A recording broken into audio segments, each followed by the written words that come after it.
안녕하세요, 김필수입니다. 요즘 제가 코칭을 하다 보니까 은둔 청년 문제가 참 심각하다는 거를 제가 좀 더 실감나게 느끼게 되는데, 그 비슷한 경우였어요. 은둔 청년의 심각성에 비하면 좀 덜하다고 하겠지만, 부모 입장에서 자식이 막 극단적인 선택을 하겠다, 엄마 앞에서 이렇게 대놓고 얘기를 할 때는 그때는 참 얼마나 심정이 참 힘든 상태가 되겠어요. 제가 만났던 그 학생의 경우는 먼저 엄마하고 인연이 됐었어요. 그러니까 그 어머니는 옛날에 제가 교육청에서 강의를 한 적이 있거든요. 학부모 리더십 강의를 전국을 다니면서 강의를 했었는데, 그때 만났던 분이에요. 보통 400명, 500명 그 청중이 있어도 이렇게 인사로 오는 분들은 많지 않거든요. 그런데 그 중에 저한테 명함을 받아간 어느 학부모님이었어요. 어머니였는데, 그래서 그때 아주 반갑게 인사를 나누고, 이런 거를 좀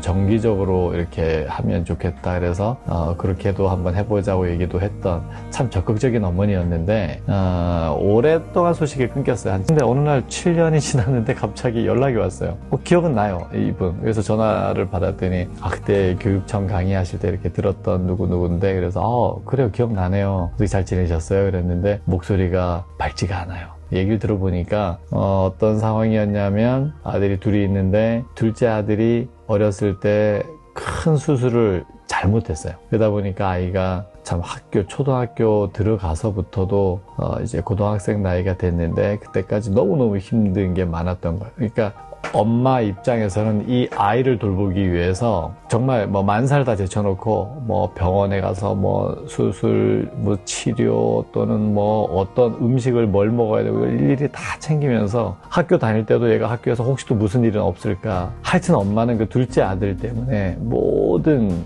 관심과 주의를 거기에 기울여야 되는 그런 상황이었어요. 근데 이번에 엄마가 문의를 한 거는 둘째 아들이 아니고 첫째 아들이 문제였던 거죠. 첫째 아들이 뭐가 문제일까요? 그랬더니 사실은 둘째가 그렇게 아픈 동안에 엄마는 첫째를 잘 돌보지 못한 거예요. 그러니까 첫째에 대해서 엄마 마음이 똑같죠. 다 어느 자식이든 우리가 어느 손가락이든 깨물어서 안 아픈 손가락 없다 그러듯이 정말 진심으로 사랑하기는 하는데, 둘째가 너무 급하니까 굉장히 위급한 상황들이 많았어요. 그러니까 둘째를 돌보느라고 첫째, 너는 건강하잖아, 너는 괜찮잖아, 그리고 넌 첫째잖아, 그리고 둘째가 나기 전까지는 너가 부모님의 사랑을 많이 받았고 했으니까 너가 좀 이해를 해야지, 계속 그런 식이었던 거죠.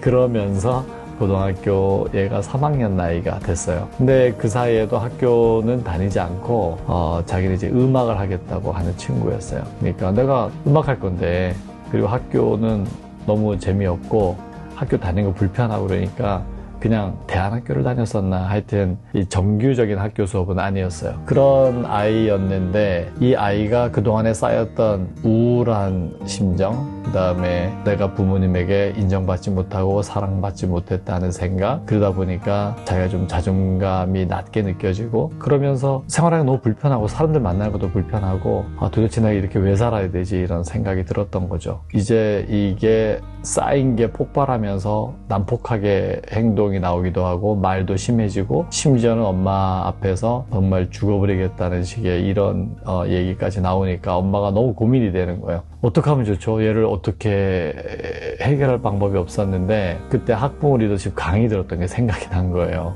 그때 그분이라면 어쩌면 우리 아이를 도와주실 수 있을지도 모르겠다. 그리고 연락을 주신 거예요. 그 어머니 목소리에 눈물이 젖어 있다고 느껴지는 정말 너무 절박한 심정이었어요. 그래서 이거는 내가 어떻게든 만나봐야 되겠다. 근데 제가 어머니한테 말씀을 드렸어요. 어머니, 아이가 올까요? 데려와야죠. 데려오면 좋아요. 데려오면 좋지만 설령 아이가 안 온다고 하더라도 어머니가 오셔서 어머니의 느낌이 달라지면 아이가 엄마의 변화된 모습을 보고 아이가 올 수 있습니다. 그러니까 아이가 안 온다고 해서 포기하지 마시고 어머니라도 오세요. 그렇게 하실 수 있으실까요? 그랬더니 어머니가 굉장히 현명한 어머니였어요. 그러니까 저도 압니다. 아이의 문제가 아이만의 문제겠습니까? 결국 제 문제죠. 사실은 제가 더 필요하다는 걸 압니다. 그러니 아이가 안 온다고 해도 제가 꼭 가고요. 그 다음에 아이랑 같이 갈 수 있으면 최대한 같이 가보겠습니다. 그랬어요. 그리고 그 다음에 언제 올지 알 수 없었는데 문득 연락이 왔어. 아이가 같이 오겠다는 거예요. 잘 됐다고. 야, 그러면은 참 다행이라고 그랬죠. 그랬는데, 그때 제가, 강남에서, 그때 이제 오픈한 지 얼마 안 됐던 때로 기억을 하거든요. 그런데 영화에 나오는 딱 그 장면, 빨간 추리닝에 쓰레빠. 그리고 머리는 그 노랑 머리 뽀글뽀글 해가지고 온 위에는 그냥 하얀 티 같은 거 헐렁한 게 대충 티 입고 빨간 추리닝에 슬리퍼. 정말 코칭 받으러 온 게 아니죠. 그냥 엄마가 가자니까 거기저 끌려온 거고, 그 다음에 또 한편으로 이렇게 저를 보는데도 이렇게 왜 내려다보는 느낌 있잖아. 네가 뭐 어떻게 하나 한번 보자. 너 잘해? 뭐 이런 느낌, 그런 느낌으로 들어온 거예요. 근데 엄마는 안절부절이죠. 어떻게든 여기서 코칭을 받고 얘가 좋아지면 좋겠는데 이제 그런 상황이었죠. 그래서 엄마하고 얘기를 나누고, 그러면 이제 어머니는 밖에 나가 계시고 아이하고만 대화를 하겠습니다. 그래서 아이하고 얘기를 했어요. 그랬더니 그 녀석은 뚱한 표정으로 저를 쳐다보고 있죠. 제가 뭐 얘기를 시작하기 전에 먼저 제가 말을 좀 걸었어요. 다른 거 얘기하기 전에 내가 지금부터 다 들을 거니까 무슨 얘기든 해도 괜찮아. 그리고 어머니도 이제 못 들으시게 해 놓은 것처럼 본인이 한 얘기를 절대 엄마한테 옮기지 않을 거야. 여기 절대 비밀이니까 편안하게 어떤 얘기를 해도 돼. 그런데 그 얘기를 하기 전에 내가 참 꼭 얘기해주고 싶은 게, 참 고맙네. 지금 본인 같은 나이에 엄마가 가잔다고 오지 않아도 되는데, 그리고 정말 그냥 무시할 수도 있을 텐데 여기까지 와줘서 고맙고, 그리고 이렇게 얘기를 들어주고 같이 얘기할 수 있는 좋은 기회를 만들어줘서 참 그 마음이 나한테 고맙네. 이렇게 얘기를 했더니 그 친구가 갑자기 좀 더 숙연해지고 뭔가 이렇게 얘기할 마음이 된 것 같아요. 그래서 얘기를 들어봤죠. 하고 싶은 얘기 다 하라 그랬어요. 처음엔 얘기를 잘 안 하려고 그랬는데 제가 얘기를 질문을 하면서 공감하면서 들으니까 자기 얘기를 쏟아내기 시작했는데, 그래서 저는 항상 관심사가 그래서 바라는 게 뭐냐는 거거든요. 자꾸만 뭐가 잘못된 거, 실수한 거, 이거 쪽으로 가서는 결론을 낼 수가 없어요. 바라는 게 뭔가 쪽으로 가야 되죠. 그래서 그 친구한테 물어봤어요.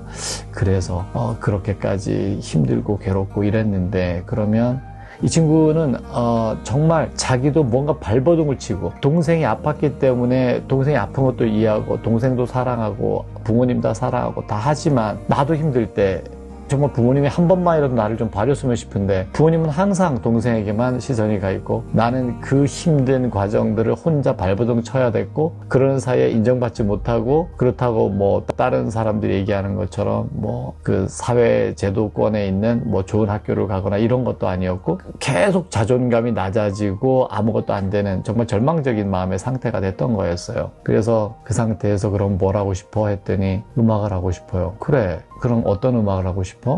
저는 정말 힘든 사람에게, 저처럼 힘든 친구들에게, 또 어떤 이유로든 마음이 힘든 사람들에게 용기를 주는 음악을 하고 싶어요. 그걸 듣는데 제 마음이 울컥한 거예요. 제 코가 석자인데 자기가 더 힘들 텐데. 참 그런 것 같아요. 그러니까 이 상담하는 분들 중에도 상처받은 분들이 많거든요. 그 마음을 알기 때문에 다른 사람을 도와주고 싶은 거거든요. 이 친구 마음이 딱 그렇더라고요. 그래서 제가 그 친구한테 얘기를 했죠. 막 다른 사람에게 그 용기를 주는 음악을 하고 싶다는데, 특히 어떤 사람들을 이렇게 떠올려 본 적이 있어? 그 마음으로 힘든 어떤 사람? 글쎄요, 힘든 사람들 많잖아요. 그럼 내가 딱 한 사람만 알려줄 테니까 그분에 대해서 한번 해줄 수 있겠어? 어떤 사람이요? 아들이 둘인데 둘째 아들이 아주 심한 어려움을 겪어서 병원에서 큰 수술을 해서 너무 많이 다쳐서 살아가기가 힘들 정도의 그런 둘째 아들을 돌보는 엄마가 있는데, 첫째를 너무너무 사랑하지만 표현을 제대로 하지 못했어. 그러다 보니까 첫째하고도 사이가 멀어지게 된, 너무너무 사랑하는데 대화가 안 돼서 안타까워하는 어머니가 있어요. 그 어머니를 위해서 용기를 줄 수 있는 그런 노래를 좀 해주면 어떨까?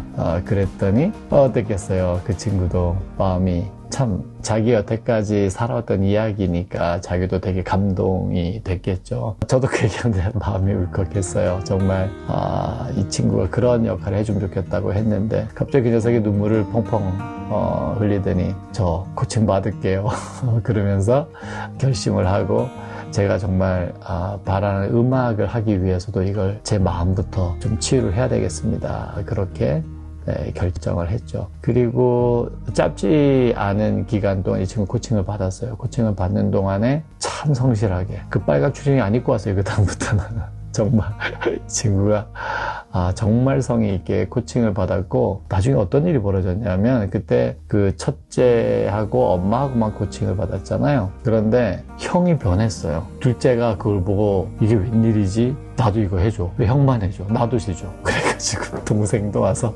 코칭을 받았고, 나중에 아버지도 코칭을 받았어요. 그래서 온 가족이 코칭을 받으면서 가족이 이제는 대화를 진짜로 할 수 있게 됐죠. 내가 누군지, 그리고 우리가 정말 바라는 게 뭔지, 어떻게 하면 우리 가족이 서로 도울 수 있을지, 그거에 대해서 이해를 하게 됐고, 그러면서 뭐 극단적인 어떤 걸 시도하겠다 이런 얘기는 당연히 사라졌고, 어떻게 하면 우리가 더 행복해질 수 있을까, 이렇게 서로 소통할 수 있는 가족이 됐죠. 그 과정이 쉽지는 않았지만 하나의 생각, 정말 어머니가 나를 사랑한다는 것을 인식하고, 나도 어머니를 사랑한다는 걸 인식하고, 서로가 서로를 진심으로 사랑하고 존중한다는, 어쩌면은 그 감정의 서운함 이런 것들 때문에 잊어버리고 있었을 수가 있는데, 그거를 인식하게 되면서 모든 게 회복이 된 거죠. 정말 저도 많이 코칭을 해봤지만 결국은 가족 간의 갈등이 생기는 문제들은 이런 식으로 해결이 되더라고요. 정말 왜 그랬는지 라는 걸 이해를 하게 되면서, 정말 진심으로 내 안에 있고 상대방 안에도 있는 그 사랑과 존중의 마음을 공감했을 때 결국 모든 문제가 해결되지 않나 싶습니다.